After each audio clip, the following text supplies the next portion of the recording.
Este 28 de febrero y 2 de marzo del 2024 continuaron los foros del Consejo de Ciencia y Academia Educar para Transformar en las ciudades de Coyutla, Veracruz, Tapachula, Chiapas, Hermosillo, Sonora y Culiacán, Sinaloa.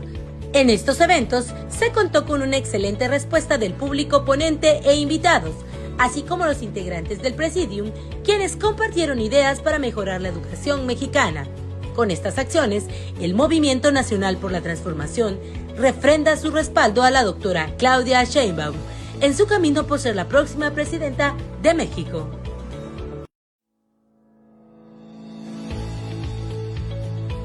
Beca Benito Juárez. ¿Cómo seguir solicitando el apoyo económico al terminar la educación media superior? El gobierno federal otorga una ayuda económica a las y los estudiantes que cursan la educación media superior, inscritos en alguna institución pública dentro del país. Este monto es recibido por las y los estudiantes mensualmente con la finalidad de apoyar su vida académica. La Beca Benito Juárez es un programa social incluido en los apoyos del bienestar. Está dirigido a todas las personas que cursan el bachillerato en modalidad escolarizada o mixta en instituciones estatales. No obstante, la iniciativa a favor de la educación cuenta con la extensión de esta beca para seguir ayudando a la población académica. Estudiantes de la Matumaxá protestan frente a Palacio de Gobierno en Tuxtla. Estudiantes de la Escuela Normal Rural Matumaxá se manifestaron la tarde del martes 6 de febrero en la plaza central de Tuxtla Gutiérrez, frente al Palacio de Gobierno, exigiendo que la Fiscalía General del Estado cancele las carpetas de investigación en contra de 95 de sus compañeros. Por falta de pagos a maestros, menos jóvenes buscan estudiar en la normal. Los jóvenes han perdido el interés de ingresar a las escuelas normales para ejercer como maestros educativos, tras las complicaciones que hay en el magisterio, señaló el coordinador de la CENTE en Baja California, Marco Antonio Pacheco Peña. Comentó que en la administración del expresidente Enrique Peña Nieto se impulsaron reformas, como las modificaciones de la nómina local o la ley de la coordinación fiscal, la cual afectó a la mayoría de los trabajadores educativos. En riesgo de desaparecer la normal superior. Ante el riesgo de desaparecer de esta ciudad, director, docentes y hasta alumnos de la Escuela Normal Superior José Medrano, en Nuevo Casas Grandes solicitaron al ayuntamiento la donación de un terreno para poder construir una sede en la que puedan asentar sus planes y proyectos que les permitan crecer.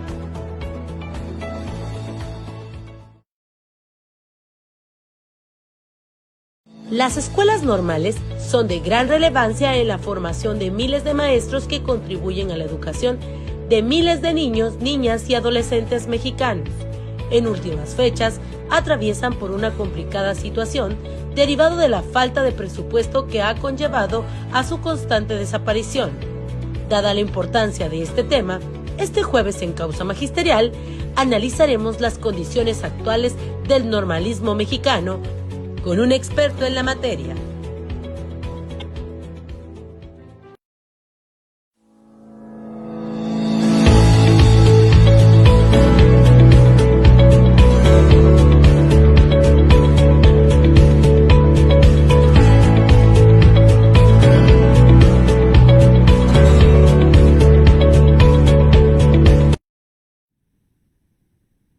¿Qué tal? Muy buenas noches tengan todos, estimados maestros y maestras de Causa Magisterial, trabajadores de la educación, que todos los jueves nos acompañan en este espacio. Nuevamente un gusto saludarlos y bueno, como has estado siguiendo en las últimas transmisiones, pues hemos estado analizando los diferentes subsistemas, las diferentes modalidades educativas para tener un panorama a manera de diagnóstico de cuál es la condición que impera en cada uno de estos espacios educativos y a partir de eso pues tratar de encontrar algunas ideas que puedan ayudar a mejorar la calidad educativa en el país. La semana anterior tuvimos el tema de la educación media superior y bueno, como lo habíamos comentado en ese programa, este jueves vamos a platicar, vamos a charlar con un experto en otro campo también igual de importante en el ámbito de las instituciones de educación superior, como es el tema del normalismo en México, un tema que sin duda, pues, tiene raíces muy profundas en nuestro país y bueno, ha sido sumamente importante para la formación del magisterio mexicano. Así que me da mucho gusto recibir al maestro Noé Carmona. Él nos está acompañando el día de hoy. Bienvenido, estimado maestro. Muchas gracias, maestro Eduardo, y a todos los compañeros que nos escuchan. Buenas tardes, noches. Esperamos que se encuentren bien y que sea productiva esta charla para ellos, sobre todo, y que sea amena, sobre todo, también, y productiva en esencia, en forma. Perfecto. Pues, maestro, como usted ha visto y hemos platicado, pues nos ocupa conocer cuáles son las condiciones de este nivel educativo, de este espacio de formación docente tan importante para el país.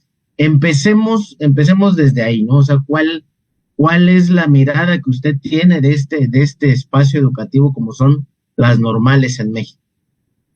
Bueno, sin duda las normales es la parte medular de todo el proceso educativo. Sin la formación docente, evidentemente, la educación no tiene un proceso adecuado, correcto y apto para quienes lo tienen que compartir la educación, en este caso, la formación inicial de los docentes.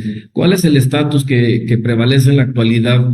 Lo diríamos de una manera muy clara y muy precisa. Hace un par de años, la verdad que las normales empezaron a sufrir un proceso de transformación muy interesante, muy, dijéramos, muy sólido también, a raíz de que se centra la atención en un plan estratégico donde se ven diferentes aspectos de la vida del normalismo. Entre uno de ellos fue de origen el rediseño curricular.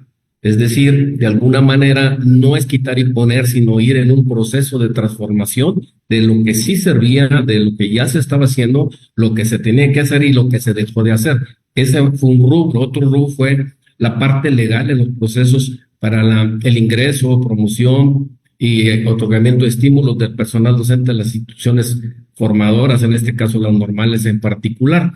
Entonces, ha habido también los apoyos para infraestructura. Hace un par de años empezó este proceso. Yo diría que históricamente, a excepción del 84, cuando pasa a nivel de licenciatura, no se había puesto la atención tanto. Falta mucho por hacer, sin duda, y es algo que quiero centrar ahorita la atención. Pero sin duda, lo que se ha realizado en los últimos periodos por el gobierno federal particularmente, quiero señalarlo también detalle, porque ha sido a través de la federación que han impulsado estos proyectos. A nivel local han estado muy estancados. Creo que el estatus, no considero que el estatus actual va caminando y le falta mucho por hacer, y creo que en ese sentido va a ser la parte medular para el siguiente proceso que se requiere. Ahora, antes de entrar a ver y analizar cada uno de los puntos, hablemos de un tema que es muy sentido en el tema del normalismo, que es la percepción social que hay del normalismo, sobre todo en la actualidad.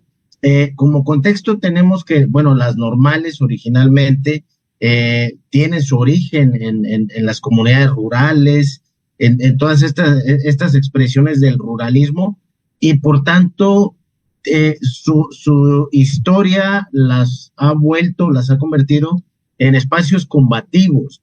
Pero hoy día, en la actualidad, existe una percepción en la sociedad, y lo hubo en el gobierno, por ejemplo, de Enrique Peña Nieto y en otros anteriores, de que hasta cierto punto estos proyectos eran casi como antagónicos al espíritu del Estado.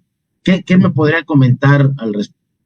Bueno, sin duda, creo que todo el sistema, todos los sistemas en el mundo, los sistemas de gobierno se fundamentan o tienen esta ideología política dentro de la educación, sin duda alguna, pero también existen posicionamientos diferenciados en los cuales no tienes por qué estar de acuerdo en todo lo que ocurre.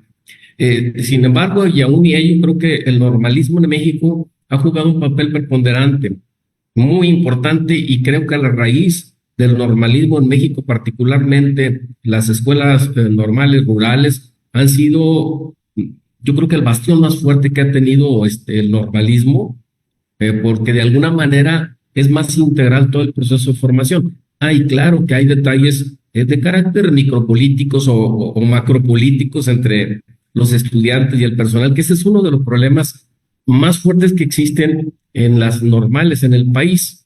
Pero también tenemos que considerar que gran parte de esa actitud o de ese proceso o de ese ha sido un desinterés de los gobiernos por atender el normalismo mexicano.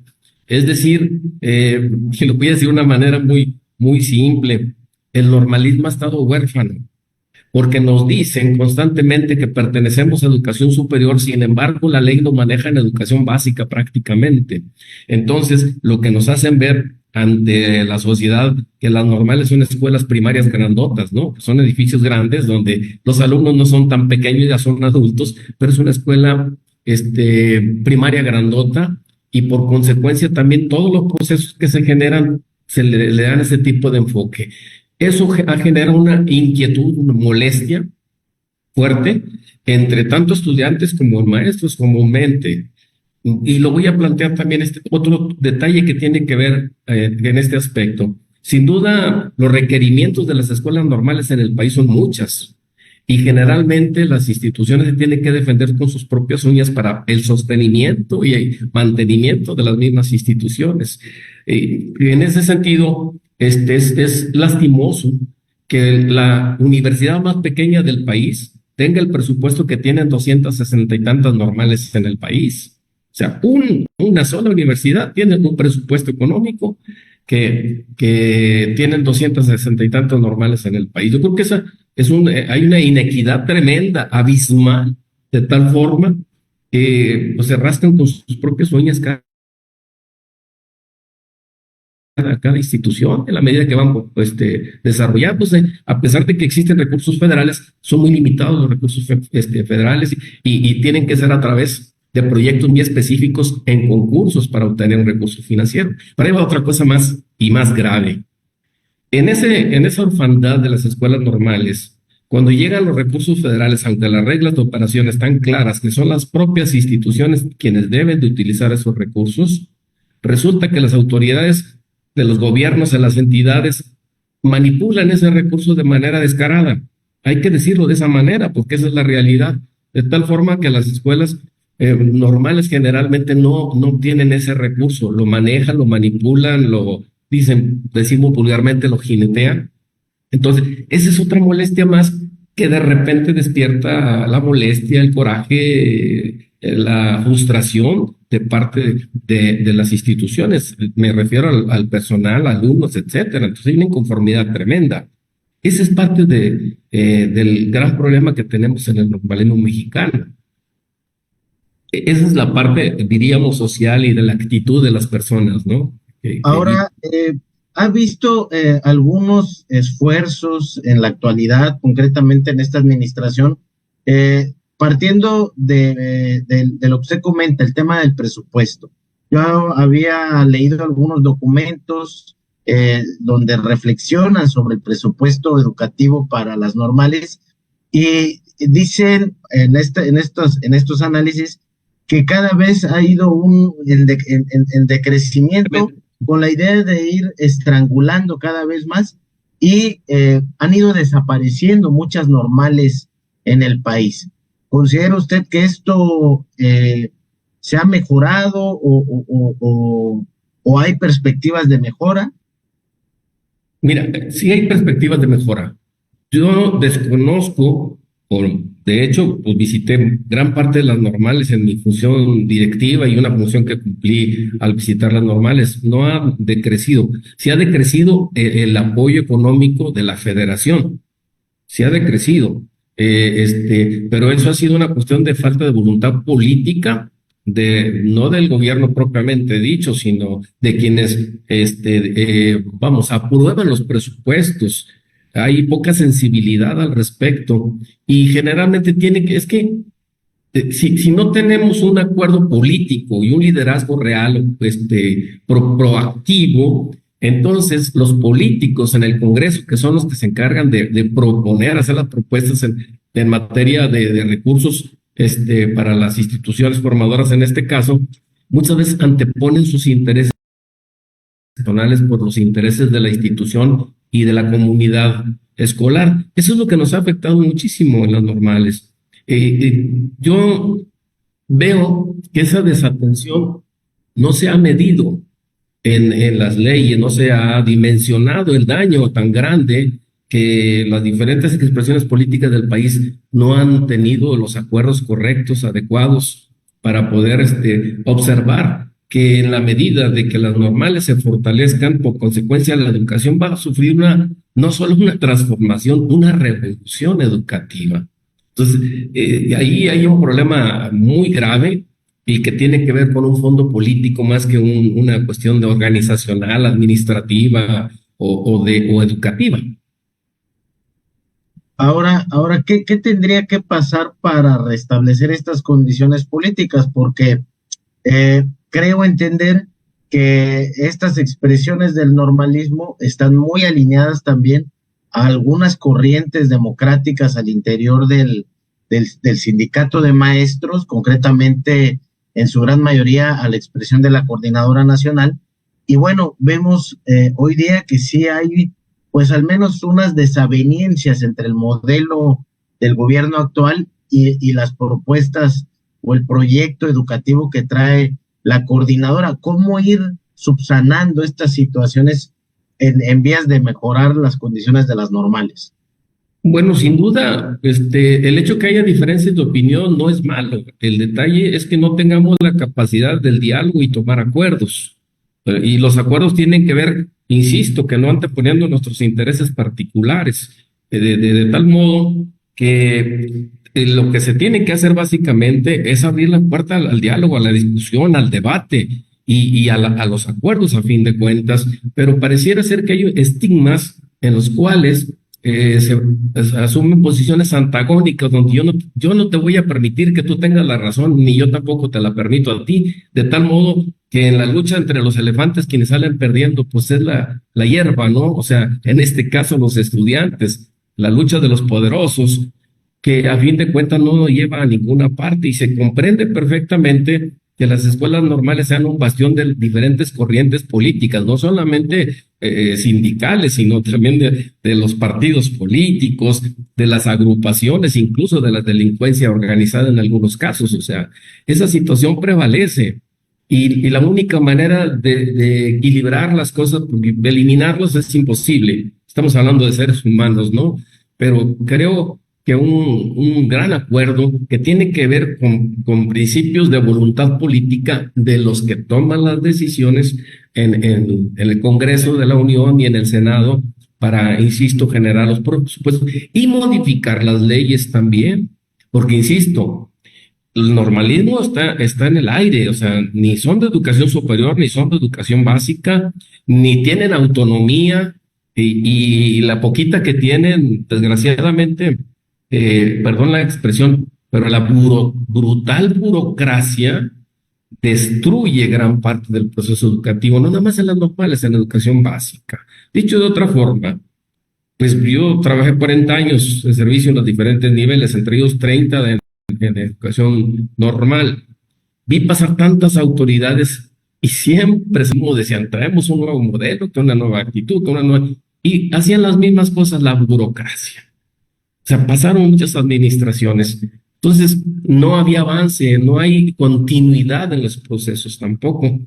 De tal modo que, insisto, entonces, si no hay continuidad, si hay inestabilidad, si no hay una tutoría de quién te pueden causar, lógicamente que entran grupos, se apoderan de los posicionamientos de los consejos estudiantiles, de las organizaciones sindicales en las normales, porque hay que ser claros también, y me consta, hay mafias también de maestros muy fuertes al interior de las normales. Y sí, hablando claro, el sindicato, tanto de una corriente como de otra, tienen intereses muy particulares. De hecho, que también ese es otro problema, ¿no? De que las reglas de operación o las normas de operación para el ingreso del personal docente son muy ambiguas y generalmente entra la gente del sindicato o entran los hijos de los maestros de ahí. Parece increíble, pero son situaciones que se dan y son reales, pero nadie lo quiere comentar. A mí me va un poquito como en feria porque sí abro mucho este concepto, estos detalles yo no me detengo ante plantear cuestiones reales y también ver alternativas de solución, no solamente señalar, sino también decir qué es lo que se puede hacer. Tan así que me tocó participar en el proceso de la reglamentación para el ingreso, promoción y otorgamiento de estímulos del personal docente de las escuelas normales, porque había en el país, que eso tiene que ver con la pregunta de origen, había en el país alrededor de 12, 14 modelos para incorporarse a trabajar en las escuelas normales como docente. Cada uno tenía una forma muy diferente, ¿sí? Entonces, ahí está el problema de origen, la orfandad de las normales. Al final le voy a preguntar sobre, bueno, cuáles serían las acciones, digamos, más concretas en este planteamiento que hace usted de hacer una reforma legal, ¿no? Si bien es cierto, no es un tema solo de presupuesto. No. Hemos observado que a nivel pedagógico también el modelo curricular, lo que se enseña, no en todas las normales, pero sí en buena parte de ellas, son conocimientos ya un poco desfasados de la realidad actual, y eso afecta grandemente para una educación, bueno, que está con una tendencia acelerada en la modernidad. Ahí, ¿cuál es su percepción, sus planteamientos, maestro? Bueno, de entrada, el problema histórico en México ha sido que cuando hay un nuevo modelo educativo o nuevos programas de estudio, se incorporan primero en la educación básica y luego se incorporan al año, 2 años, 3 años, en las normales. Y también por un aspecto legaloide, porque dicen, es que tú entraste con este plan de estudios, yo creo que pues, eso se pueden reformar.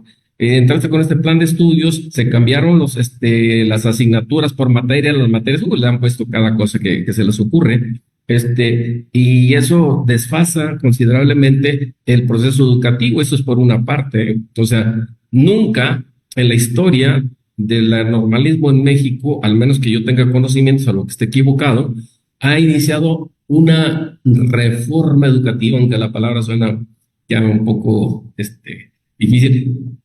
Nunca ha iniciado primero las normales y las normales que puedan preparar a los maestros de educación básica. De hecho, hace poco me topé con una ridiculez en el estado de Nuevo León particularmente, que los de básica estaban preparando a los de la normal. O sea, me parece ridículo y yo creo que es penoso que esas situaciones se estén generando. Insisto, son instituciones de educación superior. Entonces, pedagógicamente, académicamente, las normales requieren de más esfuerzos. Yo sé y me consta que hay una cruzada nacional en la cual están participando muchos maestros para transformar. De hecho, hubo un congreso en este periodo, en este sexenio, hubo un congreso en que de alguna manera se eligieron compañeros para participar en el proceso del rediseño curricular. Hubo mucha participación. Algunas entidades se quedaron al margen, no participaron, porque con el discurso de es que nosotros tenemos un modelo propio en el Estado, y no existe un modelo propio en el Estado. Somos México, es una nación en la cual requiere de un enfoque nacional, no local. Lo local se va a atender de una manera alternativa. Pero sí hay trabajos con la participación de muchos maestros, pero creo que el problema de fondo sigue siendo es cómo se incorporan los maestros, qué es lo que está pasando con los maestros que se incorporan a los procesos educativos, muchas veces sin la preparación adecuada. Ese es el problema fundamental. ¿Sí me explico? O sea, que necesitan una preparación constante, actualización e incorporación en los nuevos procesos, en el uso de las herramientas, etcétera. Porque podríamos decir, ¿qué diferencia hay de la educación normal de hace 50 o 100 años a la que hay ahorita? Pues casi nada. La transmisión de información nada más. Ese es un gran problema. Ahora, maestro, mientras esto está sucediendo, observamos que otras instituciones, universidades públicas, privadas, pues están, digamos, comiéndole el mandado también a las normales en el tema de el espíritu de su formación docente. Y hoy vemos que hay una gran cantidad de egresados de estas instituciones, pues que están saliendo al por mayor, y bueno, vienen estos concursos de admisión y ahí prácticamente viene el choque de dos modelos. Así es. ¿Qué opina al respecto? Mira, para empezar, el problema ha sido en las entidades fundamentalmente, en la cual es increíble. Bueno, en alguna ocasión, hace algún tiempo, el gobierno federal, hace varios sexenios, contrató al TEC de Monterrey para preparar a los maestros de las diferentes normales. Y claro, de una manera muy tendenciosa. ¿Por qué razón? Porque fuimos el insumo de las investigaciones de estas instituciones, cobraban y aparte tenían todo el insumo para poder generar los proyectos necesarios para poder presentar propuestas alternativas, ¿no? Por una parte.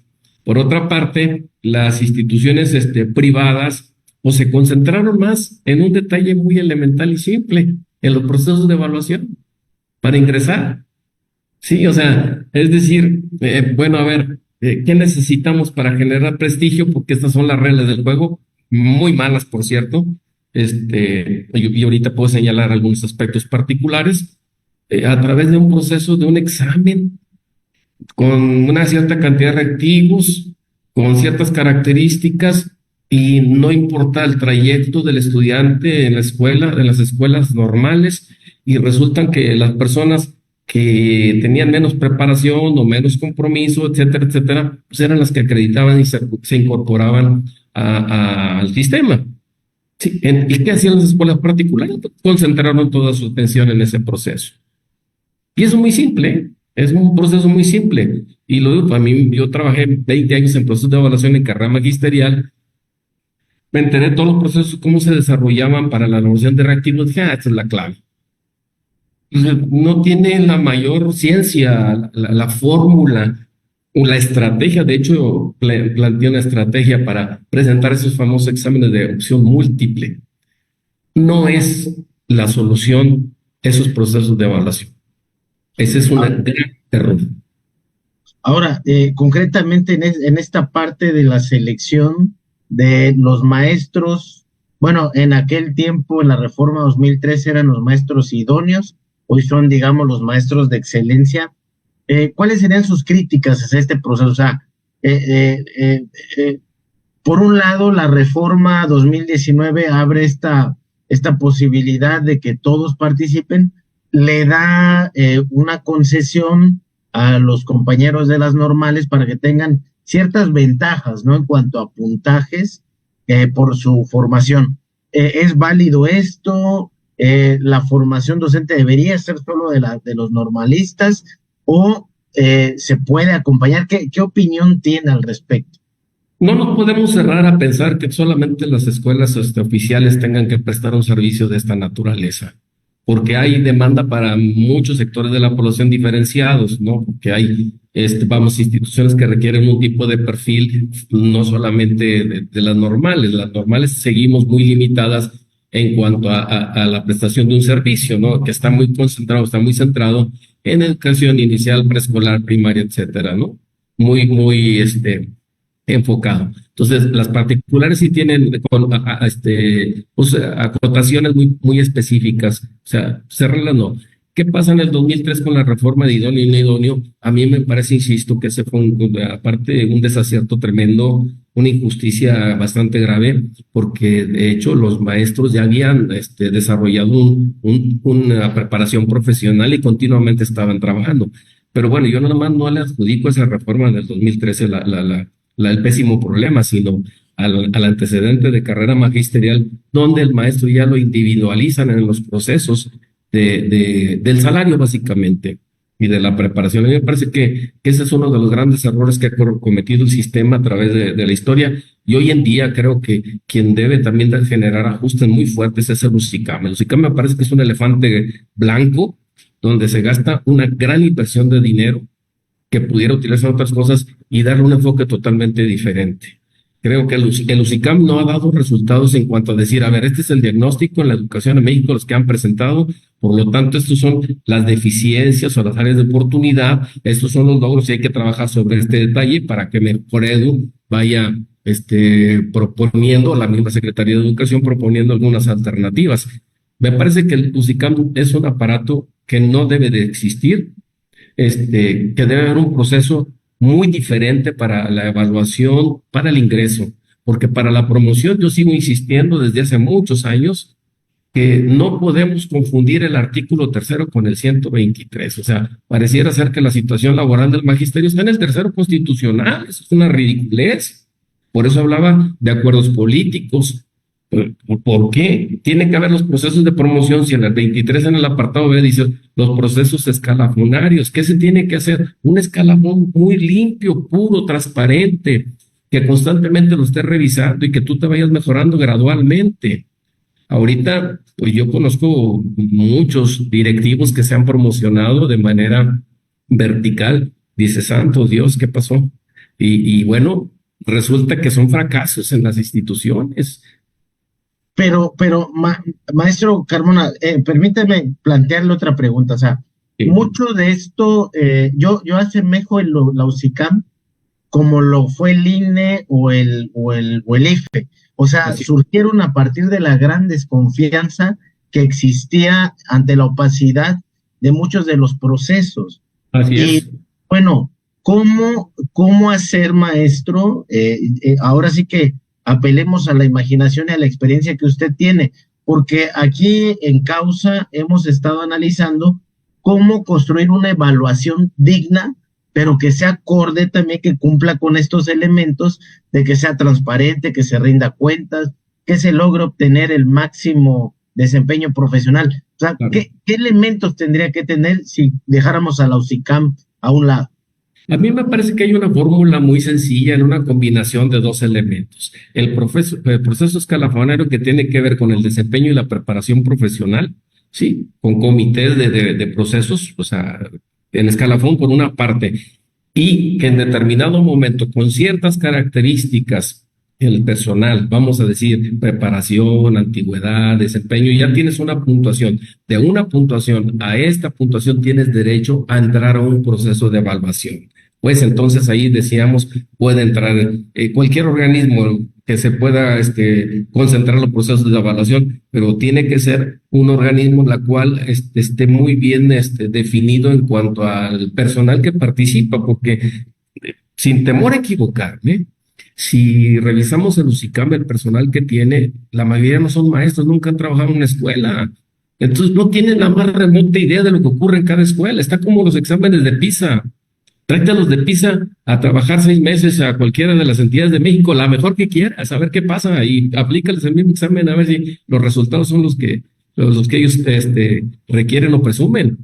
Pero entonces, maestro, lo que estaría planteando sería una especie de híbrido entre el Estado y también el mismo sindicato, cuando habla de este comité dictaminador o este comité que permite el acceso.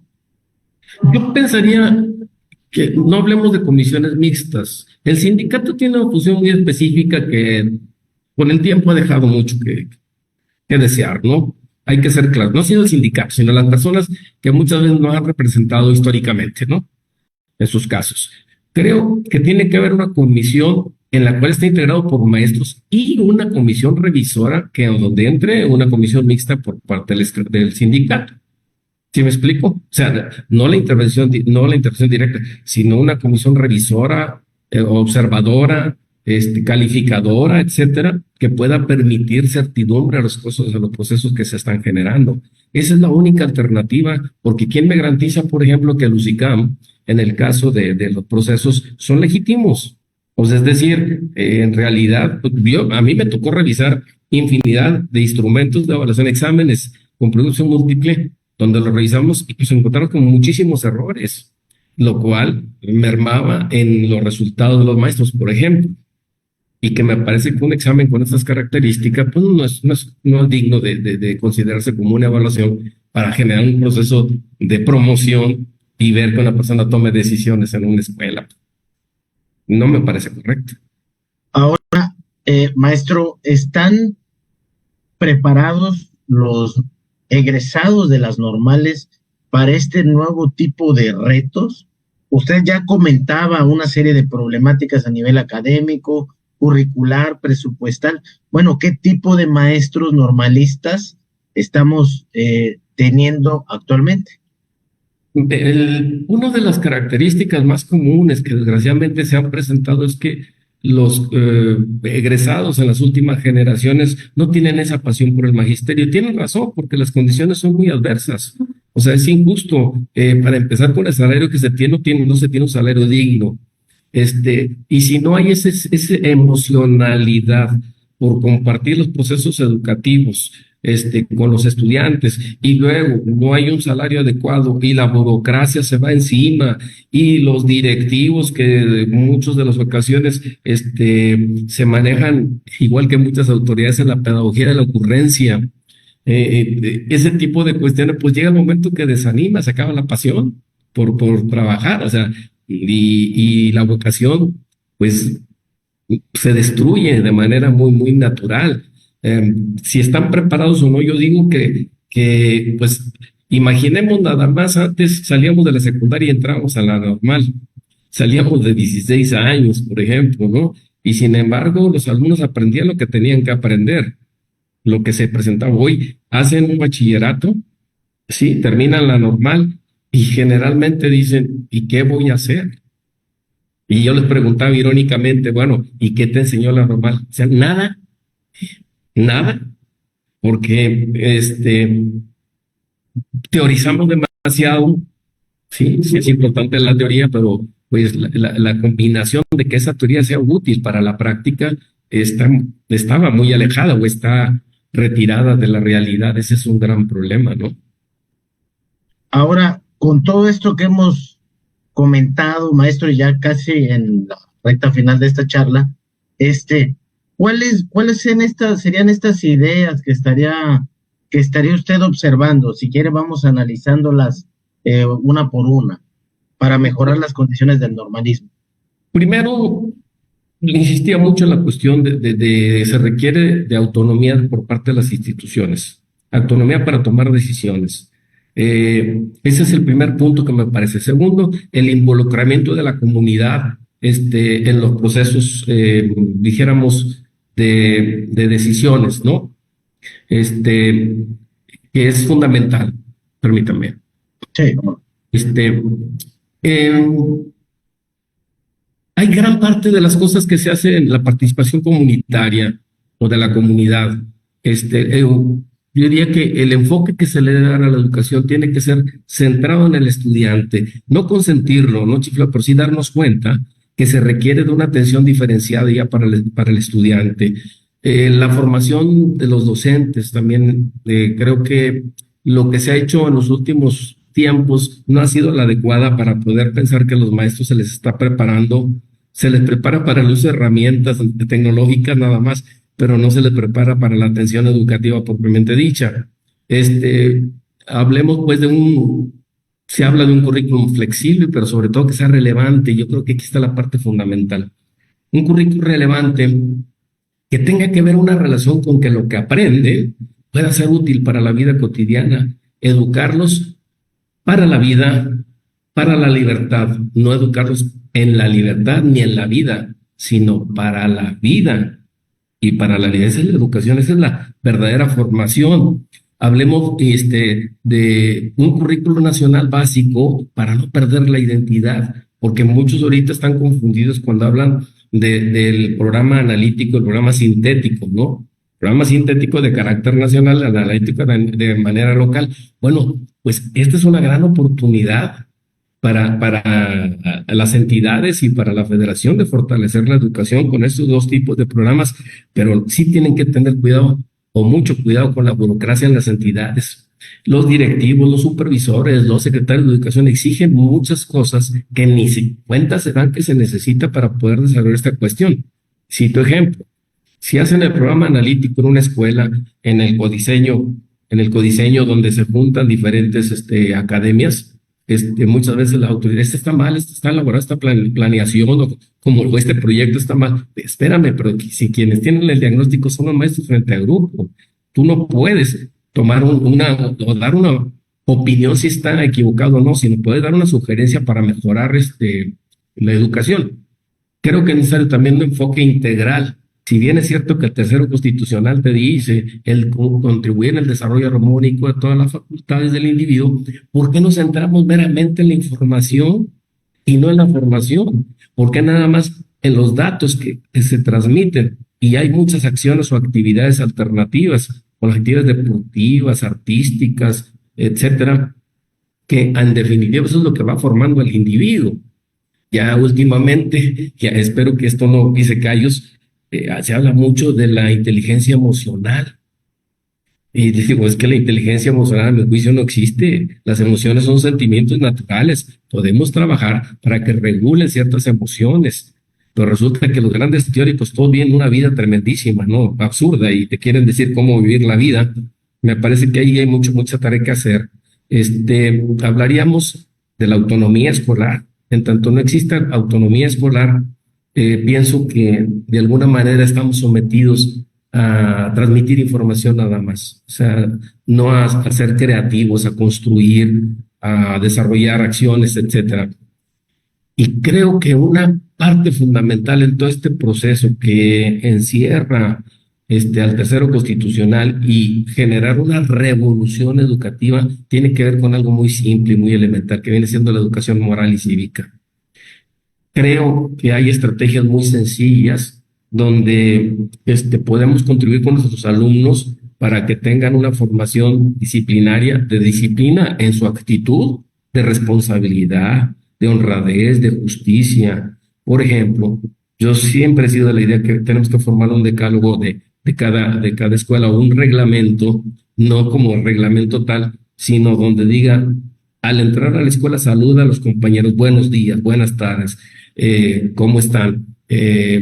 Limpiar el salón, regar los árboles, o sea, que sea una forma de vida cotidiana, que los mismos padres de familia inculquen todo este tipo de procesos de las reglas de urbanidad en común acuerdo. Situaciones más simples y elementales que no nos compliquen mucho la existencia en cuanto a que pensemos que teorizando podemos resolver los problemas educativos. No creo que tiene que ser más práctico, tiene que ser más objetivo con la realidad. Son algunos puntos generales que considero que se tienen que desarrollar para, insisto, revolucionar la educación. Porque, pues bueno, ¿cuántos modelos educativos no hemos visto? ¿Y cuántos de ellos han fracasado? Y desgraciadamente a veces son sexenales. Yo tengo confianza en que en este proceso sí va a haber una continuidad, y que en ese sentido pues hay que generar o poner toda la energía posible para que este proceso sí vaya evolucionando, se vaya transformando y tengamos una sociedad más justa, más equitativa, más libre, porque pues bueno, ridículo el concepto, pero es cierto, los romanos hizo en un día. Yo creo que el proceso educativo tiene que ser un proyecto a mínimo 10 años para tener los primeros resultados, pero tenemos que darle continuidad. ¿Sí? Ahora, maestro, ¿cuál es la percepción, el saldo que usted tiene del gobierno actual? Sin duda, hubo un modelo totalmente distinto al del sexenio pasado. Hoy día, bueno, hay otro modelo totalmente diferenciado al de Enrique Peña Nieto de aquel momento. Desde su óptica, ¿cuáles son los saldos? ¿Hay saldos a favor, en contra, retrocedimos, avanzamos con la cuarta transformación concretamente en este proyecto? En educación creo que se avanzó. En educación estoy seguro que se está avanzando, y que, bueno, el tiempo ha sido muy poco para poder hablar de un proceso de construcción educativa fuerte. Yo creo que sí va evolucionando, pero se tienen que tomar medidas a veces muy marcadas, muy claras, para poder seguir avanzando. No se puede ser tibio en la toma de decisiones para decir, bueno, ahí la llevamos. No, a ver, ¿qué cosas están funcionando? Por ejemplo, la excesiva información en los libros de texto, la excesiva, y muchas de ellas improductiva información. Dicho de otra forma, ¿Qué saben hacer los niños de preescolar cuando egresan de preescolar? ¿Qué saben hacer los niños de primaria cuando egresan de la primaria? Los de la secundaria, no digo los de bachillerato, porque Dios santo, yo creo que ahí es una tragedia tremenda. O sea, yo creo que ahí es la parte que tiene que radicalmente cambiar el proceso educativo para que avance y se transforme o revolucione la educación. Voy a citar un ejemplo muy particular. Pues obviamente hace muchos años yo estudié en el jardín de niños en mi pueblo. Yo soy de un pueblo retirado de la mano de Dios, o sea, que no existe en el mundo. Pero curiosamente yo aprendí teniendo 4 años, 5 años de edad a hacer el almácigo para sembrar hortalizas, y es lo que hago hoy en día, por ejemplo, en un pedacito de campo. Lo aprendí en la preescolar. En la primaria aprendí a hacer un cajón de bolear de madera y usé ese cajón para poder desempeñar alguna actividad. Está un poquito ridículo la ejemplificación que hago, pero aprendí a hacer, o sea, yo podía subsistir. En la secundaria aprendí electricidad y un poco de plomería, aparte de las asignaturas. Química, física son buenas como cultura general, pero no me sirvieron realmente de mucho en el desarrollo.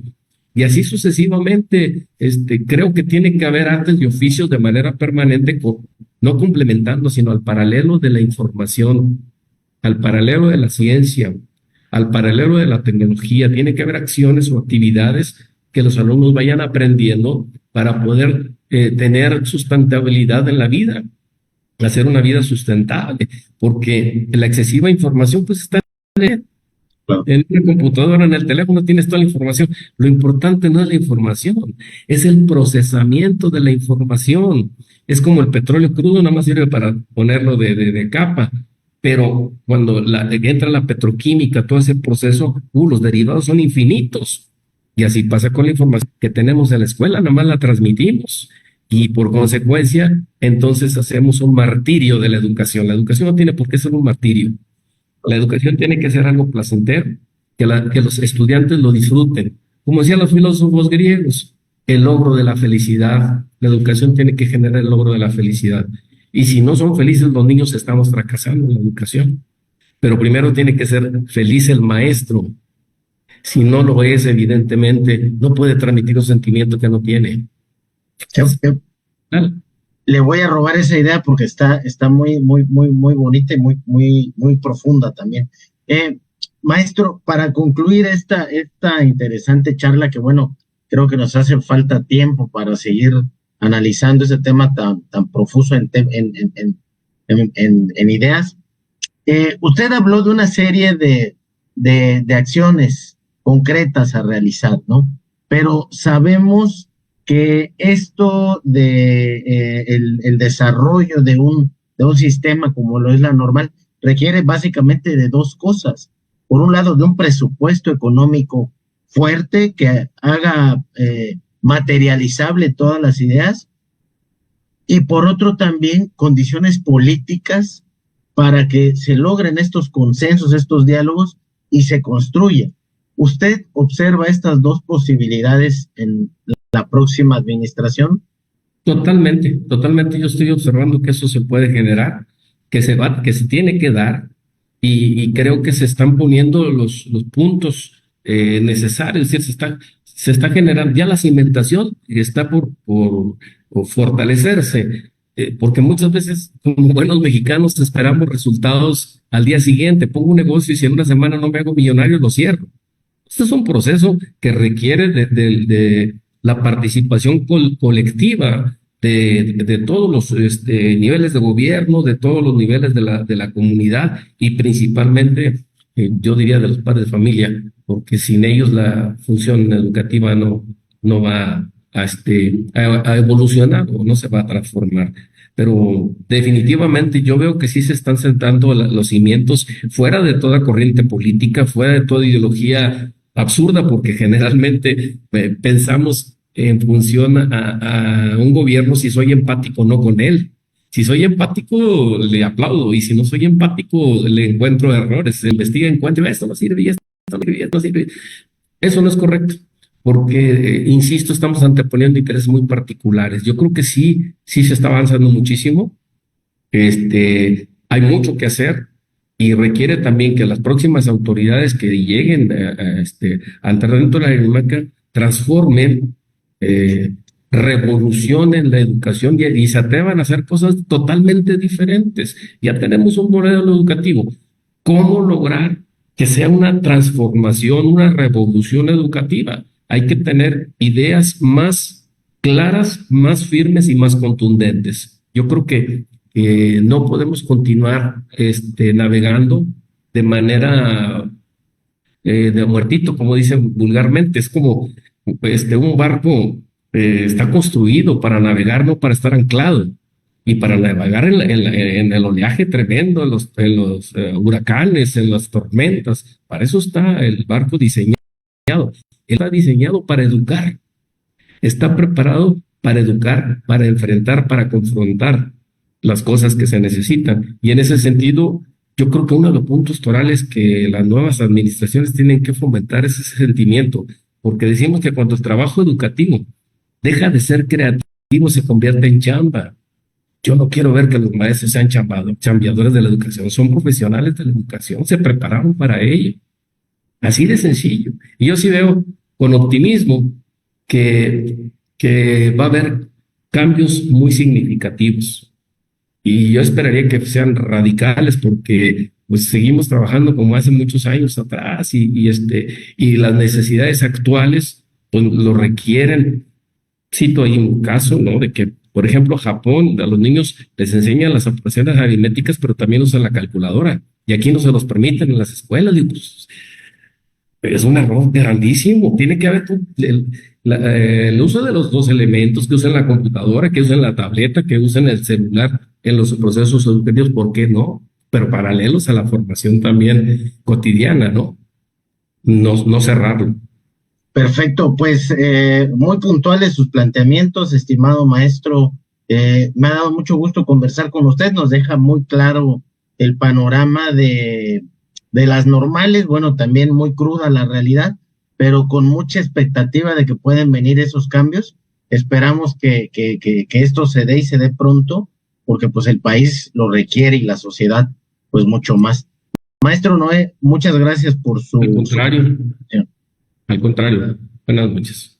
Bueno, pues este fue el análisis con el maestro Noé Carmona de las condiciones de las normales en nuestro país. Y bueno, te esperamos el próximo jueves con más temas relevantes para analizar.